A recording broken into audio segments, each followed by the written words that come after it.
Okay, we ready to go? Embedded themselves. We're ready to go? Okay. So welcome to Manager Q&A.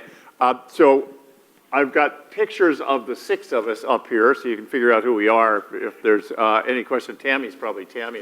You're the easy one. If you don't have that one. Yeah, if you don't have that one down, yeah, you're probably not working well. So, you know, Ron, Marcus, Tammy, Jerry, Eric, and Vidal, and let's do a couple of sentence intro. How about that? Why don't we start down here with Marcus and do a couple of sentences of who you are and where you're from and. Sure, I'm an organizational program manager at a company. And speak into a microphone, please. Does that work? Yep. I'm an organizational program manager at a company called Theorem that's a distributed software development company. And you were an engineering manager. And an engineer. And an engineering manager, so. And Ron wants more. So I love helping engineers transition to be better leaders that people actually want to work for. Okay. My name is Vidal Grapera, and I worked as an engineering leader at Walmart Labs, Autodesk, and most recently Uber. I'm between roles right now. I am on a mission to help engineering managers everywhere, so I have a blog and a podcast on engineering leadership at Managers Club, where I've interviewed over 80 engineering leaders. And that's managersclub.com. Managersclub.com. I spoke this morning. Okay, so I'm Jerry Kirkelly. Started my career for the most part, or spent a little over a decade at Google as a software engineer, an engineering manager and a director, and then most recently running engineering for House as a VP of engineering there. Okay, and so I'm Ron Lichty, and I cut my teeth managing at Apple after being a programmer for 7 years. Was a manager, became a director of engineering at Berkeley Systems, got promoted to be a VP of engineering at Charles Schwab, wrote one of the very few books on managing software people and teams called Managing the Unmanageable, and I also co-authored the study of product team performance. I'm Tammy Baker. I've hired Ron in an engineering role to teach Agile, among many of the other things that Ron does. I'm a VP of engineering, Hewlett-Packard, Novell to begin with, big corporations, and then a series of startups since then.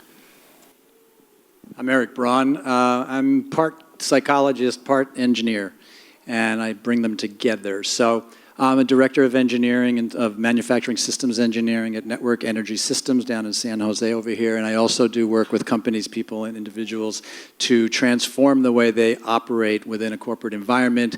My paradigm is bring the whole being in, not just from here on up, and it makes a big difference in the creativity and the flow of what can be achieved on a team. Okay, so we're here to take your questions, and Cortland has a microphone to bring around. So do we have any questions? Thank you, Ron. Thank you, Jerry, actually. So I just got off a really good session with Jerry regarding, managing remote teams and distributed teams. I have another question for you that I think the audience would benefit from. When you have calls with, say, onshore, offshore, how do you balance the times at which those calls occur? That is a very good and a very tricky question. I think the right answer would really be at the most mutually agreeable time. The practical answer is we generally schedule them at the most convenient time for whoever probably the most important person that needs to be, or whoever the decision maker in that particular meeting is going to be. So I'll give you a concrete example, and again, I'm not advocating for doing this, I'm just saying this is sometimes how it's done.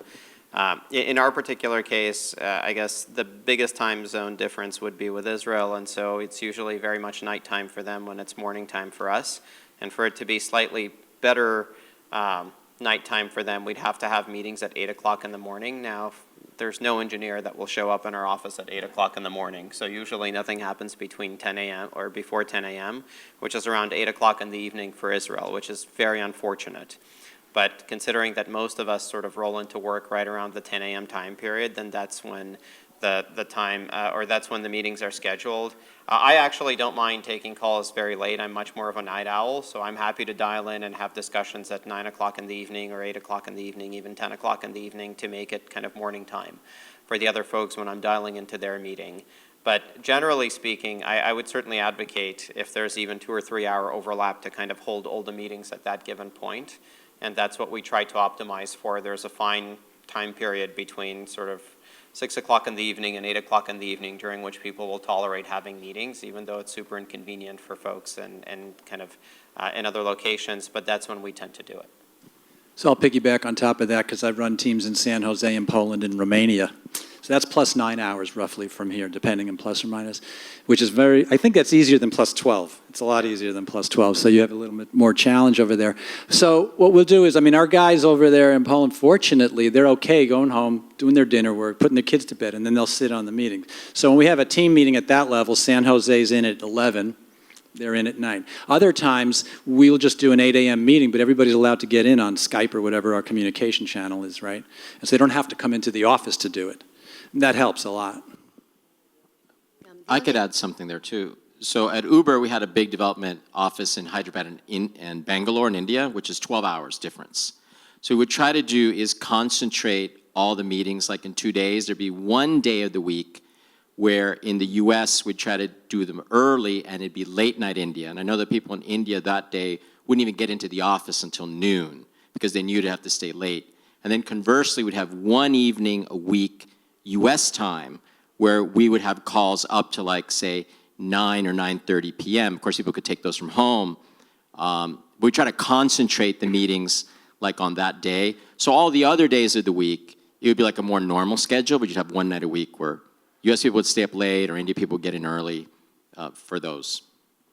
And just to add one more thing, I worked for a company where the mothership, the headquarters was outside of Tokyo. So we were the remote office, unlike most of these other stories. And so it's part of it is setting the expectation with a remote office of what are the hours that are expected to be worked. And so when we were hired, now being so when we were in San Francisco, we tended to work more on times that were convenient for Tokyo. And we knew that as part of accepting this job here in San Francisco was to be a small sort of sub-office of this Japanese company. So while we're hiring, flipping back to where we're the mothership, when we hire remote offices, we talk exactly about those things. What are the expectations for both teams? You're working with a remote team. These are the kinds of things. And you just work it out with people's personal schedules about whether you do it 2 days get allocated to this, or in general you're going to work evenings. It's a discussion around it, but it's a discussion also about just setting the expectations of this particular job is outside of normal working hours. How do we make that work? Yeah, so for example, we have an office in Tokyo, so we're on exactly the opposite of that, where we are the home base and we have a distributed office in Tokyo. And so we have Tokyo is such that when it's nighttime for us, it's very much early morning time for them, which is fine because generally engineers tend to stay and work late, which works really well. But then when we have early morning meetings, we have them dialing in their PJs, occasionally, and that's just understood. It is what it is. Most of them probably don't have any video up, simply because my guess is they're probably not dressed appropriately for it. But occasionally that happens. We try to accommodate them in the evening, but then we also understand the context when it's in the morning. Okay, so who's got the microphone next? Alan? All right, so Ron, I asked this question in one of your earlier sessions based on what you were saying, like a good manager does is shielding the team from politics, right? And I was asking about, I was mentioning my challenge as a new people manager that the balance between transparency and protecting the team from information from above, from executive staff and things like that. Can we talk a little bit more about that and open it up to the rest of the panel? Yes, so the short answer of what I said earlier is that we need to be really discerning as managers because we need to be channels for much of the company's communication at the same time as we need to be discerning about the garbage, the torrent of politics that goes on in our organizations that our teams really don't need to know. And one of the truths of being managers is that if we're really good at it, they may never know about all that politics out there. They may not realize that we actually have jobs.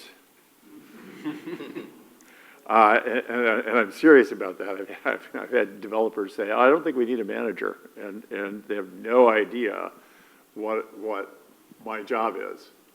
And they don't see it because what we see is we see the person we report to, we see that relationship between us and them, and we see our managers recruiting, but we often don't see them fending off the politics and the other stuff. One of the other short answer I gave was I often started staff meetings with asking the question, what rumors are you hearing? And it's a way of getting transparency to what people are hearing and being able to respond to those, as well as sometimes hearing some rumors that you haven't heard yourself, because there are some of your individual contributors, some of your reports who may be more tuned in than you are. And so it's a way of finding that out and being able to solve problems and being able to be responsive. So other comments around it? I'll add something, which I think I had to learn. This was difficult for me as a new manager when I did it, is owning the message. So as the engineering manager, you have a lot of inside information into some of these decisions that you cannot share with the team, because they could be things that you personally don't agree with. Like you fought this decision and you said, I don't think this is a good idea, boss, but like, no, this is the decision. And now when you come back to your team, you can't be completely transparent about it, right? You have to own the message and say, we've decided as a company to do this, and then like, oh, that's a terrible decision. And in your mind, yeah, I think so too, but you can't say that, So in some cases, you can't be transparent when you have to own the message because you're representing the company, you're representing senior management, and that's a case where you can't be totally transparent. I think it's actually one of the harder things when you become a manager is kind of the care and handling of secrets and sensitive information, because it's something oftentimes we feel uncomfortable about, right? We want to be authentic and transparent, but just like other people have said, now we're entrusted with things that are either like part of how the sausage of management is made, and no one would probably actually want to know that, or maybe we have a very different opinion about it. I think that at your I think at your company, discussing openly with a mentor or a manager, especially if you're in a new role, about what can I say, what should I say, how can we frame it, kind of what happens here culturally with transparent communication, such that you can adopt a stance that you're comfortable with and that the company supports as well. I'll piggyback on that. The session I gave earlier today is applied wisdom for the emotionally intelligent manager.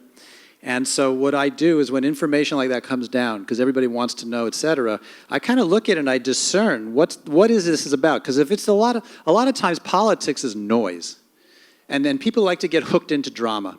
And there's a certain adrenaline hit off of that thing. And so my job, besides watching the company's information flow, is part of protecting my team is protecting their emotional well-being. In other words, if I get hooked into the drama, what am I doing to my team? Is that serving the higher purpose of the company, et cetera? So I will watch what's coming down, and I won't even engage in certain things, or I'll diffuse it. I'll say, well, that doesn't really serve what we're doing here. And although I'll validate the team's concerns. So that's politics, that's one thing, which is fundamentally different from information that really can affect their day-to-day life. What job cuts are coming down the line, what's going on with this financial thing, what's going on with that. Again, you're trusted, and yet it doesn't serve the best interest of my downstream organization for me to be snowing them. How does that, so you mentioned trustworthiness, right? Yes. How does that affect it then? Because you're effectively lying by omission. No, I'm not. No, I'm not. In fact, I could say I know more about the situation, but frankly, I'm not at liberty to talk about it. That's okay to say.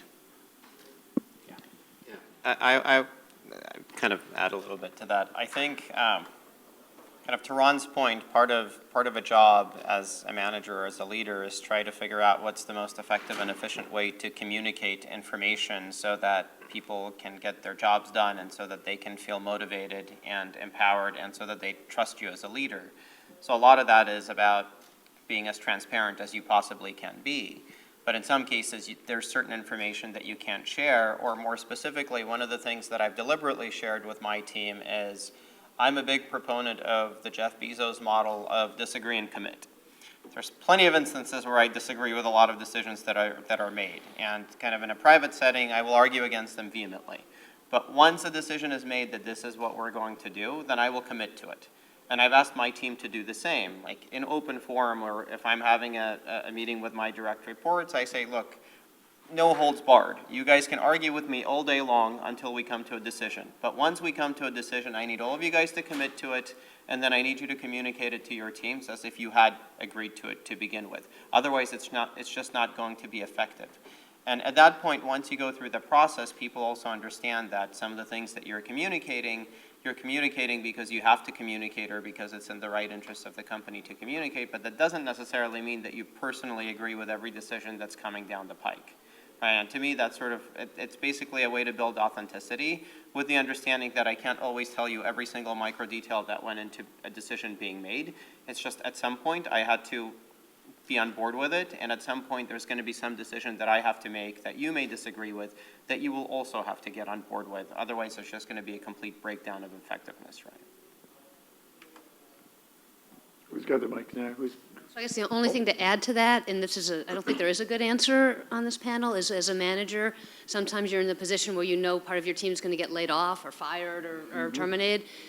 I don't think there's a good answer to that. There's a period of time where you know something, you can't tell the team, it's going to be terrible, and you just have to live with it until it happens. I mean, as a manager, you have the responsibility to the company to do that, and it does break trust. The company, in a sense, is breaking trust, at least from the employee's point of view, by firing them, because you have this sense as an employee that you just have this sense of trust your employer, and if you get fired, well, there's broken trust. And the manager represents that as being part of the management decision. There isn't a good answer to that one. I have a question about one-on-ones.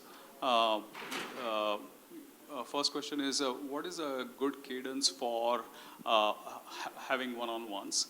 And I realize that the answer might be different for different teams or different companies. And then in that case, what are the drivers into that decision as to identifying the right cadence for one-on-ones? I'm gonna start off by putting out, I think I have not always lived up to this, but I think that having a one-on-one with everyone who reports to me every week is really important. I can add something here. So there's been research done on this. My understanding is the best is weekly. There's actually research. The next best is like bi-weekly, because sometimes you can't do weekly because maybe you have like too many direct reports. But there's actually surprising research that if you do one-on-ones like very infrequently, like monthly or longer, it actually has negative effect on morale, because then people think that they're not that important. So the best answer, my understanding from people who've done research, is weekly. That's interesting. I was going to say I pretty much stay attuned to how connected I am to my team members. And I could sense that, right? I'm making sure that there's a particular sense of like, I'm connected, and he knows, and they know I'm connected. And if I feel that waver, I step right in and I connect with them. And so I don't necessarily prescribe to the on-the-calendar model in my case, but I pay attention to that, and it's worked very well for me. I mean, I can say from personal experience of having like too many direct reports to having a much more manageable number of direct reports. When it's too many and your one-on-ones are infrequent, you're a lot more disconnected. I think that information flow in both directions and kind of people's ability to know that you're present and that you care about what they're doing, I think is pretty directly correlated with how often you meet with them. And so I would say at minimum bi-weekly. My preference now is to do weekly one-on-ones. I've personally found that it works much, much better. But I have specifically and deliberately asked people, are we meeting too few times or too many times? And if I find the information is repetitive, I just don't do it. Like if there's no information gained or lost during a one-on-one, then chances are I'll cancel. Most of the time I ask people to come up with an agenda, or I have my own agenda for every one-on-one that I have. If they have nothing or I have nothing, let's just not waste each other's time. I have a follow-up question to that. I think Marcus wanted to. I wanted to chime in just with one other thing. I do think there's a context, for example, that comes into play. In the first couple weeks of an employee coming on, I'll oftentimes meet with them at the end of every shift to get questions, because it's such a confusing time, and there's more questions than answers at the beginning. So it may be very brief, but I'll make sure to set aside that time with them on a very regular basis. And then oftentimes I'll agree with some of the folks here, probably do it weekly, but I think there's also an element you mentioned of why are we doing it? And I think there's an idea of like a one-on-one retrospective where we step back together and say, what value are we getting? How could we make it more valuable? Let's negotiate an experiment where we try a different cadence, because I do think it's got to be bidirectionally valuable. That is, we're building a two-way relationship. It's not just my status, and it's not just making you feel good. It's got to be, both of us have to get something. And so I feel like it deserves a discussion. All right, Tammy, you undo. Yeah, so I think that's a great idea, and I've tried the connected thing, and I found out, like, I'd talk to an employee maybe 2.5 hours in a week, and then I would, not have the one-on-one, and say, well, we didn't have our one-on-one time. So so whenever I sort of do the, I make sure that the person understands this is our time together, right? So if you're going to take this kind of model of, like, unscheduled or as needed, I found that it's important to say, okay, this is our one-on-one time, right? So if you have something you want to say to me, this is the time. Or otherwise people don't realize that, like, they should have brought it up. So I would just say, if you're going to do that, and this whole, follow up on how are our one-on-ones going and how to make good use of it, that's an important part of good one-on-one time. Yeah, so there's a notion sometimes that if I, the manager, do management by walking around, and I touch base with everybody, that's enough. Or that I've got open office hours, that's enough. And I don't think it is. Yeah. And for this reason, as well as we're now out in an open space where we're having this conversation. And in fact, what you may want to be is in my office with the door closed, or in a conference room, depending on how we're set up, in a conference room with the door closed before you will tell me what it is that I need to know about your life, your family, your job, it could be any number of things. So you got to follow on. Yes, I wanted to keep this as a separate question, which is, and you alluded to some of that, which is the Agile meetings. So in software, we have the Agile meetings, which are the daily stand-ups. We have the weekly or bi-weekly demos. We have the retrospectives. One of the things I found is that if I have a sprint, which is a 2-week sprint, and a retrospective, which is also a 2-week retrospective, it seems like too short of a period to reflect on something. You are very much into the nitty-gritty of what happened in the last sprint in the retrospective, and that is some of that. I've heard a case to be made for having a retrospective every 2 or 3 sprints. So do you have any perspectives on the cadence for the sprint, the Agile meetings? So I teach Agile. I have a very strong perspective that we have a retrospective every single sprint. The goal of the retrospective is to come up with one experiment that we're going to try in our sprint going forward to resolve, to solve, to improve, so the goal is where could we have been better, or what did we long for? Words we sometimes use. What did we long for in the last 2 weeks? But it's 6 weeks is too long. We're doing waterfall retrospectives at that point.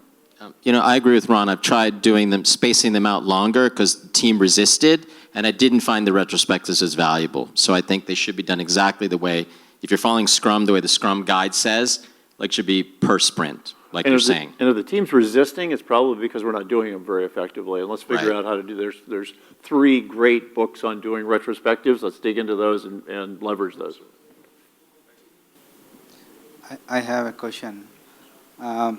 Regarding the hiring, so when you are not in the tier 1 company and you are applying to tier 1 companies as a senior manager, is it okay for them to try out a target as an engineering manager 1 or 2, or is that okay they level you down 1 or 2? Is that okay to go ahead with this, or is it like little bit? Is this how it should work, or is it okay to have this? I mean, that's the way it does work. That often happens. That's happened to me. I was just going to say, is it okay with you? Yeah. For me, what I'm thinking is, instead of coming as a senior manager at my place and becoming a director at my place, I want to bring that perspective and also advance in my career. But those two things cannot be done. That's what I'm kind of getting to. Those two things, changing the job at the same time getting into tier 1 company. So advancing I career. want to throw out the notion that VP of engineering is not the same in a 5-person company as it is in a Fortune 500 company. There's entirely different expectations, and believe me, there are entirely different job responsibilities and expectations. The politics in a Fortune 500 company for a VP of engineering is dramatically different than it is in a, so I, in my introduction said I became a director of engineering at a 150-person startup, and then went to 2 other startups. Actually, I went to 2 other companies. One of them was inside of a very large company. But I had an offer to be a VP of engineering at a small company that my passion was this other company's product. And I went there and continued being a director of engineering, and then I really wanted to be VP of engineering at Schwab. And got a coach actually inside of Schwab that helped me to make that move. But it's a really significantly different job in a small company from a large company. Yeah, I think you've got multiple dimensions that you have to consider. One is kind of to Ron's point, right? How many people you're dealing with. And it's not always a function of people, but certainly being a VP of engineering for a 5-person team is very different This is than, a fairly big company, yes, fairly big, like than a HP, 500-person Cisco. team. Right, and then I wouldn't say there's much of a difference between 20 people and 30 people, but there's a big difference between 200 people and 300 people, or 30 people and 300 people. The other thing you have to consider is, yes, the tier of the company. And in many cases, the company itself, because the politics at Apple are very different than the politics at Microsoft, and very different than the politics at Google or in Facebook, et cetera. Right, and so very often, if you're going from, even if you're in a tier 1 company and you are a director in a tier 1 company, a director in a tier 1 company might be managing 20 people or 200 people. And that really is company dependent, and some companies explicitly have rules where they will always downslot you. Other companies don't have those rules. I mean, I'm not going to kind of call out any company specifically, but we know that when we're hiring engineers at specific levels for certain companies, we will automatically downslot them because we know that those companies inflate levels. And there's other companies that deflate levels. So then when we hire them in, we have to make a decision. Do you give them kind of what they were coming at, or do you give them one level higher than that? And I think every company sort of has these implicit rules that they create for themselves, and then they'll flex those rules, depending on the individual or depending on the circumstances, right? So I don't necessarily think that there's a hard and fast rule, but definitely if you're a VP of engineering in a small startup, 10, 20, 30, 40-person startup, and then you're walking into Google or Facebook, they're not gonna bring you in as a VP of engineering. And some of those companies just never bring in VPs of engineering from external sources anyways. They only promote them. Yeah, they will only promote them internally. And some companies only bring them in from outside and don't promote internally. Yeah. Is it the culture they want to have the risk averse, and they want to reduce the risk with the bringing in the top leaders? Yeah, I mean, there's definitely, companies just have philosophies. I think, for some of the core tech companies, or a handful of them really do have a philosophy that at those levels you should be kind of groomed into it, because you're going to understand the culture, you're going to have the requisite knowledge to be able to operate effectively, and if you're coming in externally, it's not going to work. At the same time, the opposite could also be said, because they've also brought in deliberately people externally from other companies where they have been there and done that. If they're trying to spring up an industry that's nascent for the company that you're at, but you're bringing in an expert from some other company that has been there and done that, and in some cases you're actually bringing them in at even higher levels than anybody you have internally, specifically because you want them to build out that function. I think it just really, it really varies from company to company and from role to role, and kind of what the goal is, right? Is it something that you're taking on that you want to build expertise in internally and you can only feel confident? Or are you trying to do something completely new, you don't have expertise internally, and then you really want to go out and buy that expertise, or kind of find it somewhere else? I would say just don't get hung up on the title. And another thing, I was just in a session about interviewing engineering managers, and one of the speakers said at his company, they intentionally down-leveled leaders when they came in because they were so risk-averse. to hiring a leader, they actually wanted to down level them so they'd be sure the leader would succeed at the lower level. So that can be another motivation that some companies have. I want to go back to the one-on-ones. So if you have an employee who is underperforming and also difficult to work with, like the person that who points fingers. So during your one-on-one, how do you start the conversation with that person so it becomes more like, hey, I want to understand what's going on so I can help you, better than, oh my God, what are you doing? So I'll start with that. I addressed this somewhat this morning in my talk with pointing to Marty Brownstein's book, Handling the Difficult Employee. And what Marty taught me, so I had a truly difficult employee for the first time. It was my third or fourth company before that happened to me. But I had the experience of giving performance reviews from employee number one, and it was really uncomfortable for me the very first time I gave a performance review, because I gave a performance review like my dad would have. And my dad was not a good manager. He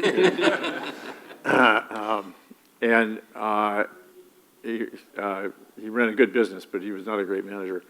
And I really thought about it for the next, I think we were doing quarterly reviews at Apple at this point, and I really thought about it, and it suddenly occurred to me, what the point of a performance review really is, the two of us, I sitting down with this person who works for me, and we're trying to talk about what is it that that person wants to get out of their career? What are they trying to accomplish? What do they want? And this behavior that we're talking about, and so Marty was talking in terms of impacts, which is partly why it resonated with me as well as it did probably, was because the behavior that this person has is causing impacts that are getting in their way of achieving whatever it is that they're imagining that they want to get out of their career. And that's the conversation that we want to have, is here are these impacts, and you've got this goal, and you may or may not be aware that it's getting in your way. And let's talk about that. And in fact, if it got in your way a whole lot more, I'd have to be talking to HR about this, maybe, at which point I might be scheduling a specific meeting rather than waiting for a performance review or having it in a one-on-one. I might have a meeting about that. I could add something to what Ron said, which I think is great. Is you phrase it in the way, I'm giving you this difficult feedback because I want you to succeed. That's where you should be coming from. I'm giving you this feedback that's hard to listen to because it's important and I want you to be successful, rather than, you suck and I'm giving you this feedback. That's not where you want to be coming from. So. Yeah, I think one thing I'll add is a lot of times people that have those kind of behavioral issues don't really understand that they're having those behavioral issues. It's kind of a natural instinct for them, or it's a reflex, and they don't understand that they're doing it. And so a lot of times you probably just have to take a step back. I probably wouldn't wait till a quarterly review or anything like that. I generally just pull somebody like that aside and I have a discussion where, look, I understand that you're doing this, and you may not understand that you're doing this, but let me try to reflect it to you. And this is how it's being interpreted, and this is what people think when you do this, right? And how do we get it to stop? Because at the end of the day, you kind of have to make a decision in one direction or the other. Is it something that's fixable, or is it something that's not fixable? If it's something that's fixable and it's enough to have a conversation about it, great, you can just work with that person to fix it. If it's something that's not fixable, then it's a harder decision. But a lot of times I've also seen instances where, sometimes it's a personality trait and some of these things are just innate to people, and you're not going to get it. It's not going to get any better. You kind of have to make a decision. Can you live with it, or can everybody else live with it, or do you have to manage this person out? And that's kind of a tougher conversation to be had. But my experience has been in instances where it's the same behavior that's occurring multiple times over time, and it doesn't get addressed, it probably won't get addressed. And I've certainly made the mistake personally of giving people way too many benefits of the doubt under the assumption that these things are not endemic to their personality, but I was wrong every single time. So now it's like, if I see the same pattern over and over again, I tend not to spend as much time trying to fix it. I tend to try to manage it out. I was going to say, if somebody's blaming a lot, they're actually blaming themselves. They're projecting it out. They're doing it to everybody else. And there's a lot of defense there, and it's painful, and they don't want to actually see it. And so the way we approach it is the way that matters. And so going straight from a goal level, right, what do you want to achieve here as a starting point? And I really like that idea. And then I'll just weave in and start to look at, okay, what are the defense mechanisms going on here? And I will create a sense of safety so they could feel safe to talk to me about things. And the conversation always goes in a direction that ends up being more positive. Now, back to Jerry. It is Jerry, yeah. The point, it's like you have to know when to cut or not, right? You have to really understand, and it's, again, I never blame somebody who's blaming. I just understand this, and it's like, okay, this is as far as they can go on my team, and this is, and it's impacting the team. It's impacting our output. It's impacting the deliverables. And so I will go at the tactical level and the strategic level, and at some point I'll make the decision exactly as Jerry was saying.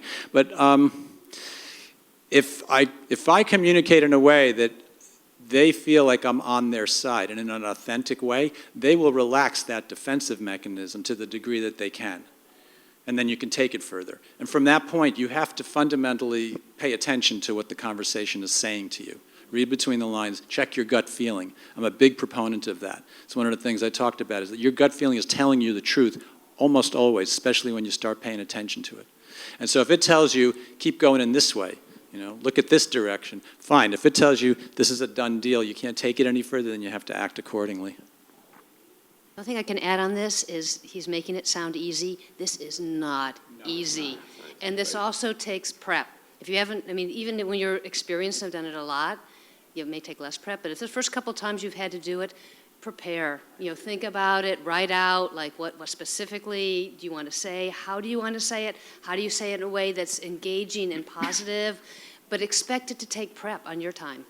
Thank you for saying that. I appreciate that. Yeah, she's right. I've been doing this a long time.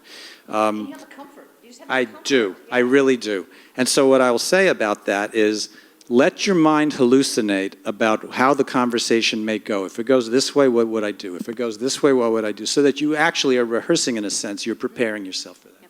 Yep.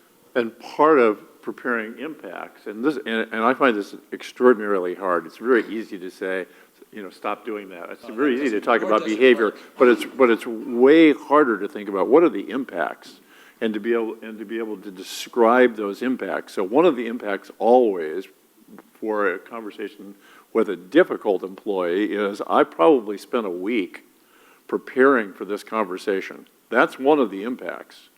And my employee needs to know that I've spent a week preparing for this conversation, thinking about this. Now, part of that is I'm thinking back to that first one, there was an impact of their behavior on the team. The team's morale sucked, and it had a lot to do with that employee's behavior. Yes, similarly, there was a real impact on quality. There was a real impact on. And coming up with those impacts, for me, it took a long time to come up with those. And you're right. Over time, you get better at it. But the first times, and then gearing up psychologically to have that conversation is also really hard. And then you have to keep yourself, as you stack up all these impacts, then you got to keep your own self from getting angry about all this stuff going on here. Right. So microphone is where? Going here. Somebody back there. So the microphone is going here next. So you've got it. Okay, so my question is, in transitioning from engineer to engineering manager, there's some skills that are totally different. Budgeting, building a team dynamics, recruiting strategies. How do you learn those other than just making mistakes? And because it seems like managers are a little more isolated and don't get as much input from their peers. Watch the video of my talk this morning. Books, mine. It's good. It's a good book. No, it is, yeah. Read his book. We're now up to something like a total of 15 books on managing programmers in the history of programming. There really are not very many. So a little bit of training, a little bit of video training. There's a little bit of that out there. Mentors, and I was talking about this morning. Come up with ask your peers, other people who've been managing for a while, ask them what surprised them at becoming a manager. What got in their way? What was difficult for them, and particularly for other managers in your company? That's going to be helpful to get insight into what their challenges have been in your company, because we're all managing in the same culture, right? It's all those things. There's this. I think all of us have muscled our way through. All of us who have been programmers, and most of us have muscled our way through programming challenges, and we think that becoming a manager is just muscling our way through managing, and in fact, that does work over time. But I look back on the first team I managed, and I'm really sorry. The other thing I would add is take them one at a time. Like budgeting, that's the whole thing. Hopefully you're not doing budgeting and interviewing and dealing with a difficult employee. And realize the first time through, just realize it's going to take time. Like to figure out how you do a budget. If you haven't done that before, you work with your finance team, you work with other engineering managers. That's a project. Another project is interviewing in your company, and how does that work, and setting up interview teams. And that's a whole other project. So there's each new one, just think of it as a project, and the first time you're going to do it, you're just going to take some time to figure out how to do it the first time. And if you're in a large company, you're going to find people who are willing to help you. So you're going to have a finance person who helps you figure out budgeting. It took about 3 of those before I finally realized that most of budgeting doesn't matter. It's really a number of people we've got working for us that matters in budgets. And I had to have finance people tell me that about 3 times before I realized I didn't have to pay attention to the little stuff. The HR will help us with the people issues. There are other managers and our boss. Ideally you found a boss to be your first boss as a manager, who is somebody you want to report to, and who can mentor you and coach. I think that's a good point. I mean, as humans, we kind of naturally learn one of 2 ways, right? We either observe a behavior or we study the behavior, or we learn about the behavior through books or whatnot. And so observational is probably the most common way for most people. That's how we learn when we're growing up. And so if you have an example of a mentor or your own manager or somebody else in the organization whose behavior you want to mimic, or who does things in a particularly positive way that you admire, then go ahead and mimic that behavior. That's a good thing. Alternatively, we might have had bosses, or we might have had experiences in our past where there were behaviors exhibited by our superiors or by people that we worked with that we thought were particularly negative, so you're going to do the opposite of that, right, as part of your learning experience, and then you'll kind of figure it out along the way. I think it's best when it's sort of a natural progression. If you start from I'm an engineer to now I'm tech leading a couple of engineers to now I'm tech leading a larger group, and then eventually you become a manager, I think that's a much more natural progression. If it's a step function, then it's a lot harder, because there's a lot of dimensions, at least for people that I've had to put into management roles that haven't had much experience before. I have to explain to them that it's like learning to drive all over again. Like, this isn't a matter of you're an engineer and now you have people involved. Now, my boss likes to say that people are complicated computers, and it's very true. Like, computers, there's an algorithm, you can code it, it's either going to work or it's not. Worst comes to worst, you try again, or you keep kind of trying and trying until you get it right? People are very multidimensional, and you have to know how to work with them. And you have to look at it from the perspective that everybody's got their own kind of tics, and each one of those tics is going to be different. And so you kind of have to learn that over time. And it's very hard to teach somebody that instantly. They're not going to go from 0 to 1 instantly. It's going to have to be something that's going to get learned over time. And unfortunately, you'll make plenty of mistakes along the way, and then you'll learn from them. I think it's great to read books, because then it's better to learn from somebody else's mistakes than to learn from your own. But chances are your situations are also going to be different, right? So you can apply what you learn from the books, but chances are it's still going to be situational dependent, and you're going to have to do it from scratch at some point. So it's just a transition. It's always going to be a transition for everybody. I don't know anybody that woke up like terrible manager, great manager, or engineer, awesome manager, 0 to 1. It might happen. I've just never met anybody in that situation. I'll add a little bit to that tremendous amount of good information. Being an engineer, you're paid to be highly analytic. That ball game goes out the window if you want to be a good manager. You have to include that And you have to go bigger than that in yourself. You have to bring in other parts of yourself. You have to read your instincts, you have to read the situations, you have to know how to read signals from people, you have to know what's going on politically, where you can go, where you can't go. There's a lot more that you can't analyze your way through that. I'll just add, besides the books, there are many books. There's several websites, like Marcus has one, I have one, Ron has them, maybe the other panelists do, but there's lots of resources. There's podcasts, there's a bunch of podcasts. There's conferences, there's many conferences about engineering leadership now. So it's still kind of the dark ages in many ways, but there's a lot more resources now than ever before in leveling up being an engineering leader. And So two meetups here in the Bay Area. Two the meetups. Silicon Valley Engineering Leadership Community and the San Francisco Engineering Leadership Community. well, there's even more than that. Those are the two major meetups, but there's also other groups, like, we went, like you spoke at the Thames group. Right. There's right. Lead Dev is running meetups here now for engineering leadership. There's Plato runs events. There's many events if you search. They're not immediately obvious, but if you search, you can find these kind of events, networking events. I mean, there's the track here today. So these are things that never existed before, I think. Yeah, I shared this, and there's another element to this, which is you don't necessarily become a manager, and so it didn't stick with me. So I was a manager for a year and a half. Apple blew up my level of management in yet one more reorg, and I went back to being a programmer. And then they made me a manager. And I went back to, and again, I went back to being a programmer 6 months later, and they made me manager. So actually, that was really valuable for me. Going back to being a programmer and just watching how my manager was managing us, and I had no responsibilities for management whatsoever at that point. It was just really valuable to, now I know how hard this is. Well, let me watch the guy who's managing me do this, and boy, was that interesting. Yeah, and helpful. I had one more thing. All great advice.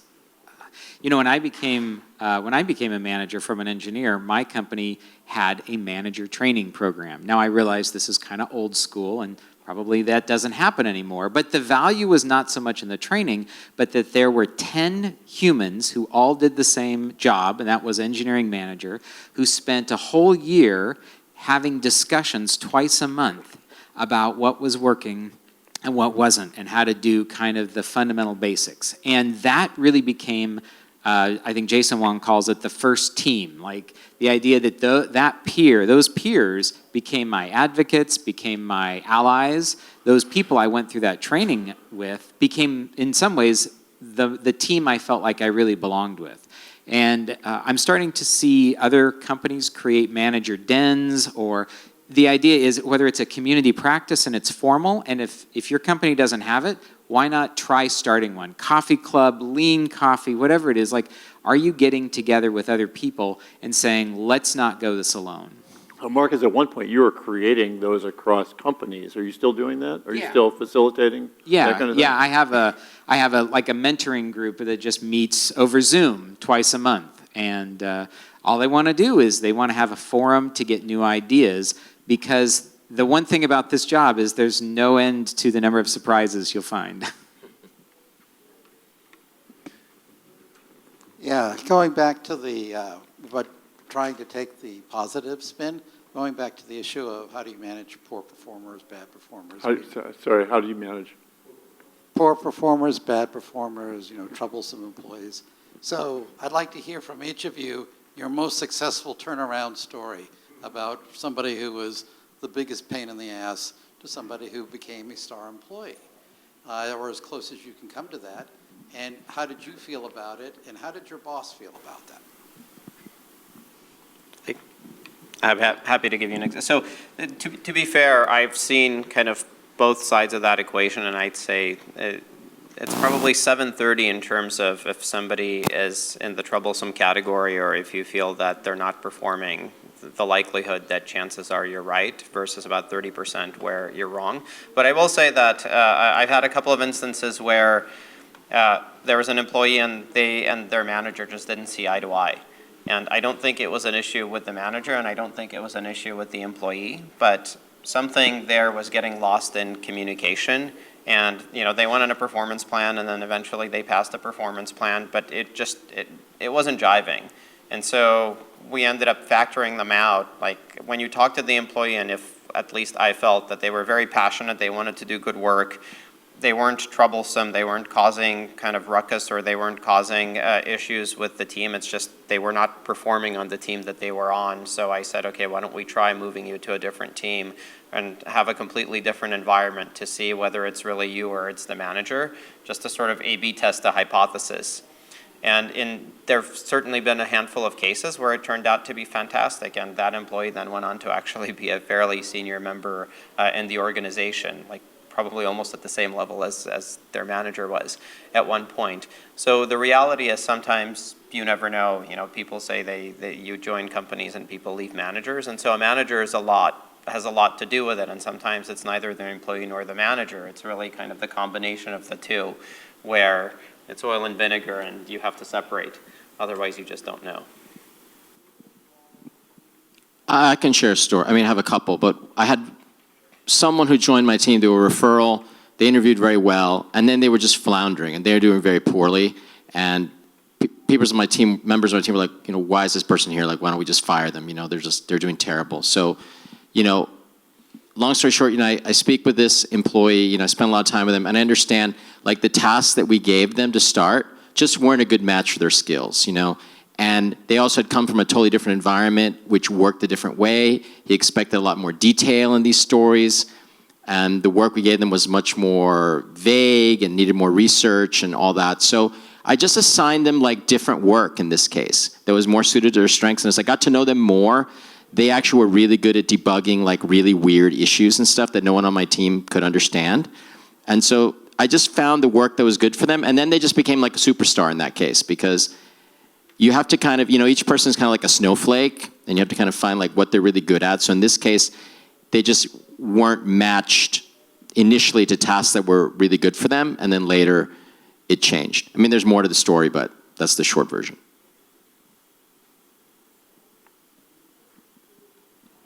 I don't have a big story to say because I was fortunate, and then when I took over the groups, I knew already who were problem people, and I made a condition of me taking over the group that they wouldn't come with me.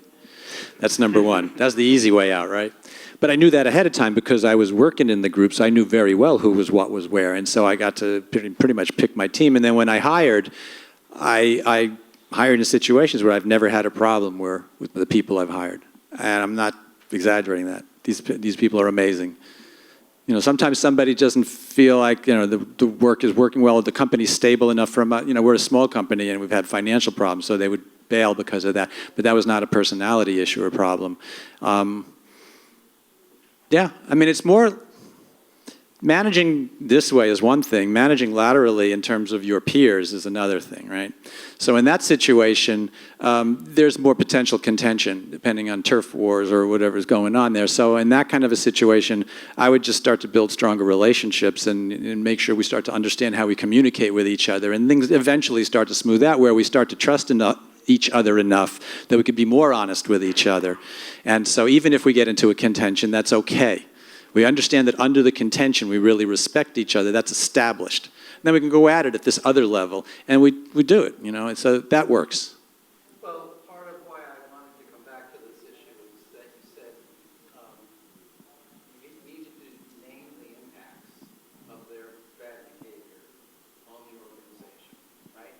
You needed to be able to, and you needed to do it in a way that didn't make you angry, that didn't cost you your own emotional intelligence, right? Well, so what I was sort of looking for is that examples of where you used your coaching skills so that the employee could see the impact on the organization and they could self-correct. And I thought that would be part of the story you would want to hear. So I'll give you two. So I shared this morning that I got coached by Marty Brownstein, who wrote the book Handling the Difficult Employee, a very distinct process that had to do with impacts. And the very first time, and Marty's contention was, as a coach, he's written the book, I've got the book, I've never read the book, I got coached by the guy who wrote it. His contention was that there are two outcomes. If you do this intervention meeting well, there are two outcomes. Either the employee will buck up and fly right, will not cause those impacts any longer, or the employee will leave. They'll quit.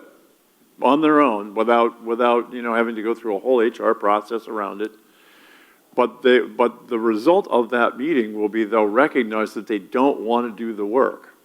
So the outcome of the meeting is identifying what the work is that we have to do in order to not have those impacts. And that's the end of that meeting. And so it can take half a day for that meeting because you're going to brainstorm all of the, and the problem is that they're making those impacts, so they've actually got to do better work than they would have had to do if they hadn't done the negative impacts to start with. They've got to reverse impressions in many cases. And so that's a really hard job, and people will realize that they don't want to do the work, and they especially don't want to do extra work. But I've had the very first time that I did that, it was a 4-hour meeting. The amount of preparation was awful. The meeting went really well, actually. It went as predicted. He vented for probably an hour rationalizing why when you work in Unix you'll always have memory leaks and all kinds of very interesting conversations that were rationalizations, and then we came back to the impacts and how do we solve these impacts, and we came up with a plan, and the plan always includes me. It always includes me as the manager. Marcus was talking in his session about his manager coming back on a daily basis and checking in with him because it was so important, because it had a lot of work though, but it had so much impact, but a lot of work. And so the interesting thing about that first one was my employee said, absolutely, I will do this. And signed up, and we created this plan, and we spent an hour and a half or 2 hours more creating this plan, and a week later he quit. Yeah, both outcomes. And as Marty said to me, either outcome is a good outcome. You either get a great employee again, or you don't have to deal with it anymore. And I thought I had one, and then I had the other, and so I had both of them in the same experience. I would say, from my perspective, I typically just have two dimensions, kind of desire and capability. Is that a lack of desire, or is it a lack of capability? In some cases, if it's a lack of capability, you have to say, okay, maybe there's something else that you might be better suited or adapt at. But very often it's actually, that I would say is the minority use case. Very often it's a lack of desire, or somebody just doesn't want to do the work, or somebody doesn't want to act a particular way. They're very happy in the way that they've done things. So to your point with regard to coaching, I've had instances where people have said, look, I will not work with this particular individual under any circumstances, and then I say why, and then I'll look at some of the emails that they sent and kind of I roll my eyes and say, yeah, if I was receiving these, I probably wouldn't work with them either. And so in that particular case, you kind of have to pull them in, and then you have a discussion and say, okay, let me read this to you and let me kind of reflect to you what the interpretation is. And when they kind of hear it and you make it real for them, then they realize, okay, it's really not great. Right, if they have any amount of self-awareness whatsoever. And then I've said, look, you just cannot do something like this. You can't be in a situation where people can't work with you anymore. Like, you have to go and apologize. And I don't mean I don't mean hypothetically. I mean, you actually have to go and apologize to these people for what you've done, because you've really traumatized them in some of the things that you're doing. And like, please don't do that anymore. Or if you need to, like, funnel it through me. If you want to send something like this again, send it to me. Let me edit it for you. And then you'll it's kind of like a machine learning algorithm, right? We will kind of iteratively get to a point where it's sanitized enough where you can send it out, and then you'll get a sense for, okay, what's a good email to send, or what's kind of a good way to communicate with people, and what's a poor way to communicate with people. And if they have the desire to do it, then they'll go through that process because they'll recognize that something is broken, right, or that there's a mistake that has to be made. Or to Ron's point, they may just say, screw it, I'm out. And then they'll start looking for work, or they'll quit on the spot, or they're incorrigible, and then you have to make that decision for them to some extent. All right, the microphone's back here. To be a good manager, does it require to be a technical expert in the project? Does it require that? Does it require being a technical expert? To be a technical expert. No. It depends on what you're managing. what kind of a group. If you're a technical manager of a technical group, I would hope that that manager knows something about the technology deeper than just surface. If you're a higher level people manager, process manager, that's a very different story. But in that case, your quote technical playground is understanding process and politics and working. You need a background in the technology, yeah. Do you need to come from there? Yes. Do you need to be the, what was the word you used? Technical expert. You need to be the technical expert? No. No. That was my no. Was you have to be the technical expert? No. You need to be able to assess the technical expertise of your team. You need to have a red flag detector that works really well in the technical sphere.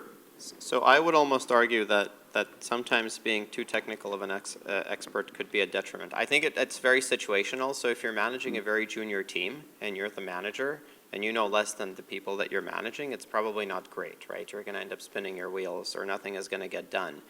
If you're managing a very senior team, or I've had instances where I've been deliberately asked not to contribute because you're managing a very senior team, and then if you're the senior most person and then you express an opinion, that opinion is going to carry more weight than other people's opinion, and they're going to get offended because they don't have an opportunity to really make their own decisions.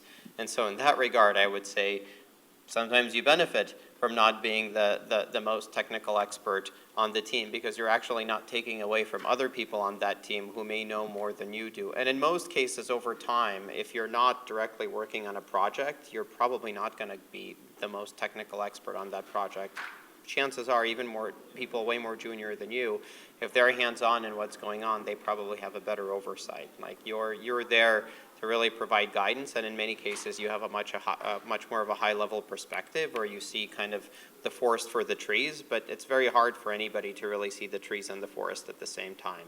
Like sometimes it happens if you just graduated from being an engineer to being a manager of the team that you just managed, but over time kind of the more distance that gets created, the harder it is for you to really be the most senior technical most person on a team, at least forever, right? Eventually that sort of stops.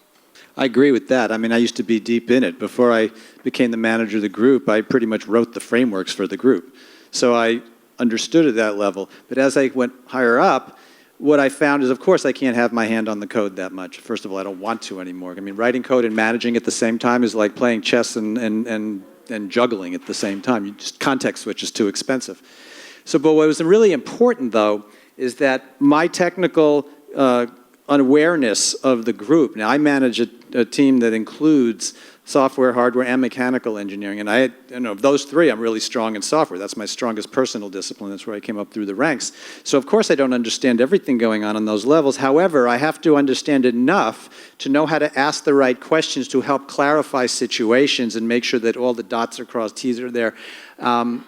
So that I know if there's my instincts start telling me if something's not thought through properly or if there's a hole over here. And it's like I'll just look for fundamental process things to make sure that we're catching things that I think we ought to catch. And I don't have to be deep in the technology, but I do have to just ask the right questions. And then, like my software people will come to me, I guess because they know I'm software fundamentally, they'll ask me questions and they'll just say, okay, I'm working through this thing. What do you think of this? What do you think of this? And again, it's the years of experience that allow my instincts to say, look in this area, look in this area, think about it this way, flip this upside down, see how that works for you. I don't dictate anything. I ask questions. I ask questions. I ask questions to help them unveil for themselves understanding and deeper awareness, and they go, aha, interesting. And it works for me.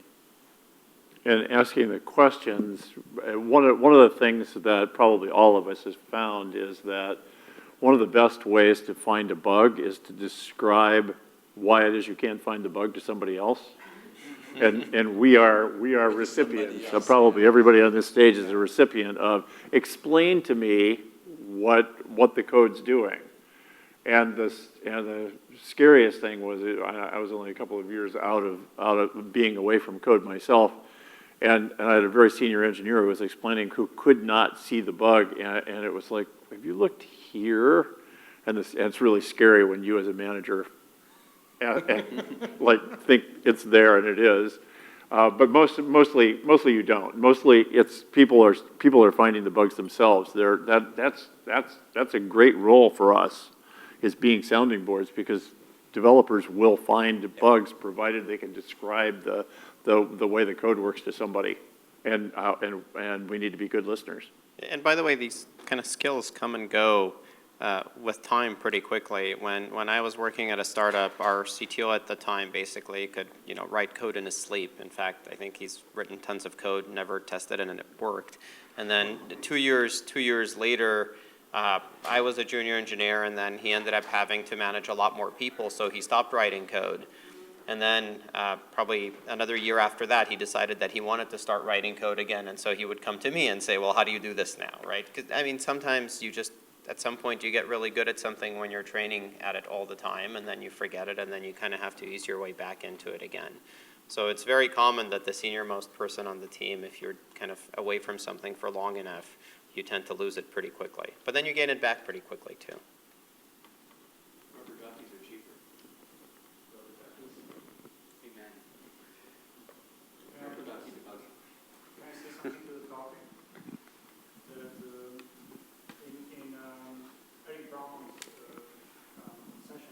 Is there a microphone?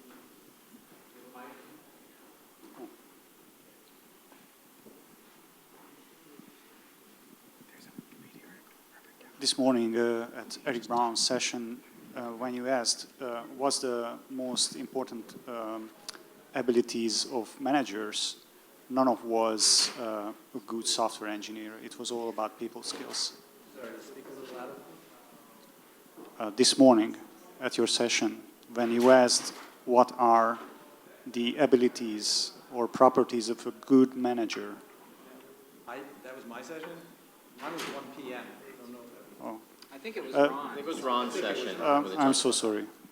Is that the one where they came back and there was technical programming was not on the list of desirable things or something else? I messed up, but none of the abilities or properties was that the manager would have to be a good software engineer. And at the same time, if you approach it from the interview perspective, as far as I heard, all interviews start with at least 2 rounds of very hard senior software engineer rounds. So from interview perspective, you have to be a very good software engineer. I did hear that these days, if you're coming in for a management interview, they are running you through the gauntlet of software. And in the case of software management, that they expect you to know a lot more than you think you may know as a manager. I was, I had been a manager at Apple for 3 years, and I'd gone back and forth between being a manager and a programmer. And I was interviewing to manage the team that did the UX of the Macintosh Finder team. And internal job, and I did 24 interviews for that, one of which was one of the most technical guys in system software at Apple, who was asking me about nuances of object-oriented programming. I said, if I have to know that, don't hire me. And he backed off and said, that was the right answer. Know that. I just want to know whether you know that. That was the right answer. If you want your organization to be more open to working from home or remote work or whatever, how do you deal with the fact that a lot of engineers, they seem to only find themselves productive if they go into like a silo, completely isolated, and don't talk to anyone? Like that can work when you're in an office and you can still tap them on the shoulder and say, hey, I need your feedback, right? I need to ask you a question. But if they're working from home and they need to go into the silo and you can't like message them or Zoom them or whatever, like how do you facilitate that in an organization but yet still coexist with a lot of engineers kind of having that type of work style? I'm not sure it makes that much of a difference, right? So there's this concept of make time and meet time, and I think kind of as an engineer, it's very important to have make time. Like you need, for anybody that's done any amount of software development, and maybe, I don't know, somebody's the exception to the rule, but certainly I'm completely incapable of context switching if I'm writing software. Like you need to have that concentration.